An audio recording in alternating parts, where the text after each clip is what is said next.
Ассаламу алейкум, ардактуу менин катталуучуларым. Кармаган орозоңуздар кабыл болсун. Айлардын султаны болгон Рамазан айында сиздер менен дал ушундай пайдалуу видеолор менен бөлүшүп жатканыма кубанычтамын. Өз колуңуз менен таза жана даамдуу кылып жасап, муздаткычка тоңдуруп койсоңуздар, пилмен 6 айга чейин сакталып турууга болот. Демек, сиздер менен бул видеодо аягына чейин көрүп турсаңыздар, кандай жол менен тоңдурат жана кантип жасалат, сиздерге болгон сырын ачып бермекчимин. Алгач эле камырды жасоо менен баштайбыз. Таштай муздак 1 литр сууга 1 чоң кашык тузду салып жакшылап аралаштырып алабыз. Андан соң өзүңүзгө жаккан унду жогорку сортунан 500 же болбосо 700 грамм тандап аласыз. Мен бул жолу Алия деген ундан жасадым. Эгерде сууңуз жетпей калган болсо, дал ушундай 1 литрге 1 чоң кашык туз салып алган болсоңуз, камырдын тузу ачуу дагы, кем дагы болбойт. Бул мантыга дагы жана пилменге дагы, кесмеге дагы ушинтип жасап алсаңыздар болот. Ошондо сиздердин камырыңыздар ачуу болбойт. Камырды жасаганда өтө жумшак болбош керек. Мантыга жасаганда эле өтө катуу эмес, өтө жумшак эмес, орточо жумшактыкта жасап алабыз. Эмне үчүн муздак сууга дегендерге, муздак сууга жасалган камыр ысык шорпого же ысык сууга түшкөндө формасыны жоготпойт жана эзилбейт. Шорпого саласызбы, деги эле кесме кылып жасайсызбы, манты бышырасызбы, формасыны жоготпойт. Ошондуктан муздак сууга жасалат. Камырды колдон келишинче жакшы илеңиздер. Бир жеринде уну көрүнүп турган, бир жеринде жакшы иленген эмес болбосун, бардык жери иленсин. Жана ошондой эле камырыбызды канча жакшы илесек, ошончолук камырыбыз оңой жайылат жана ошондой эле жакшы тынып берет. Даяр болгон камырыбызды 20 мүнөткө баштыкка салып, муздаткычка салып турабыз. Ага чейин фаршты даярдап алабыз. Фарш бул жерде 1,5 килограмм, 700 грамм. Унду канча кошсоңуз, фарш дагы ошончо керектелет. Кааласаңыздар майлуу кылып чыгарыңыздар, кааласаңыздар майсыз кылып жасап алыңыздар. Анан бул жерде бир аз эле пияз кошосуздар. Пиязды кошкондо дагы аябай майдалап туруп кошосуздар. Фарш менен эзгенде пияздын бар экени билинбеши керек ичинде. Колдон келсе майдалаңыздар, же болбосо блендер менен майдалап салыңыздар. Эгерде крупный болуп мантыга жасагандай болуп калган болсо, сиздердин пилмениңиздерди тешип коет, жыртып коет камырыңыздарды. Ошондуктан майдалап туруп кошосуздар жана калоочулар үчүн кинза кошуп койсоңуздар аябай даамдуу пилмен болот. Пилменге фаршына туз жана мурч эле кошулат. Болду, башка эч нерсе кошпойсуздар. Фаршты аралаштырганда өтө кыйын аралашкан, ошондуктан колуңузду суулап алып туруп аралаштырсаңыз ийинге бат келет. Анан камырды жайып алабыз, дал ушундай калыңдыкта. Мынакей. Өзүңүздөр каалагандай өлчөмдө кесип аласыздар дагы, камырды кааласаңыздар чоң кылып жайып алып туруп эле кессеңиздер болот. Мен дал ушундай эле кондитер формасы менен эле кесип алам. Мындай формалар ар бир эле идиш саткан дүкөндөрдө кездешет. Мен 150 сомго алгам.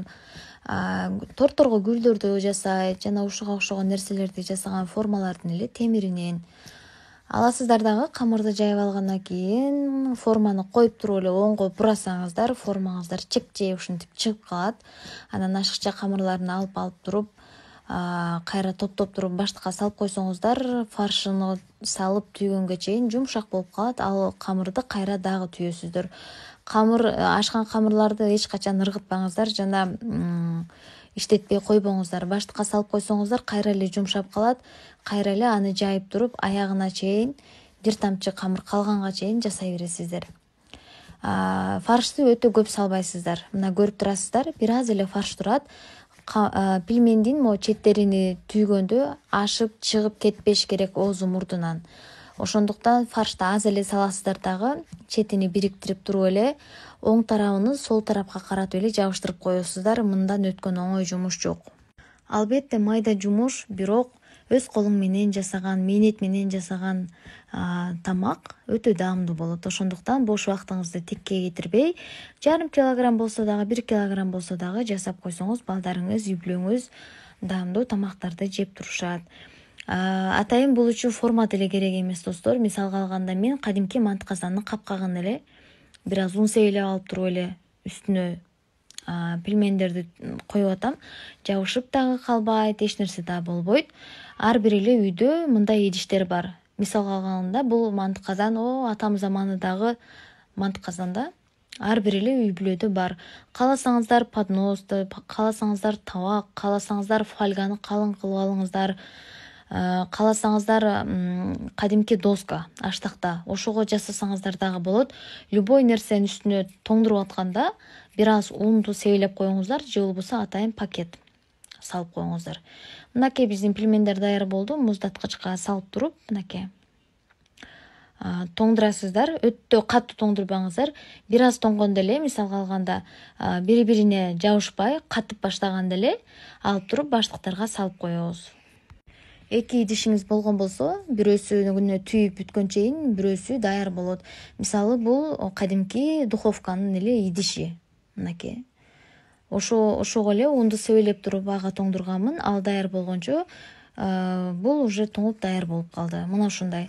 Ага атайын бир идиш керек эмес, ага атайын бир аппарат керек эмес. Убактыңызды эле бөлүп туруп жасап койсоңуз болот. Албетте менде деле ашып ташып жаткан убактым жок. Мен деле бала карайм, плюс жумушум бар, балдарым бар дегендей. Кызым уктаган убакта түнкүсүн 1-2 саат убакыт бөлүп жасап коем. Ал эми бүтпөгөнү эртеси күнү күндүзү кызымды уктатып отуруп, коляскада тербетип отуруп жасап коем. Бул күнү мен 5 килограммдай пельмен түйүп жүрмүн. Ар бири дал ушундай майда өтө сонун пельмендер болду. Атайын ушундай баштыкчалар бар. Бул 1 килограммдык баштыкча, кааласаңыздар 1,5 килограммдык баштыкчаны алып туруп, ошолорго салып бир тамакты кылып бөлүп койсоңуздар болот. Ал эми жасап сатам дегендер болгон болсо, дал ушундай баштыкчалардын чакандары бар, 1,5 килограммдыктар. Ошондойлорго салып туруп, өзүңүздөрдүн атыңыздардан атайын наклейка жасатып, жабыштырып туруп сатсаңыздар болот. Эсиңиздерде болсо, мындан 1 жыл мурда манты, самсы, пельмендерди жасап сатканмын. Ошондон калган наклейкам бар эле. Мен сиздерге мисал катары көрсөтүп беремин. Пельменди жасагандан кийин дал ошондой наклейкаңыздарды жабыштырып, анан берсеңиздер болот. Мынакей. Бул менин мурунку наклейкаларымдан эстелик калган.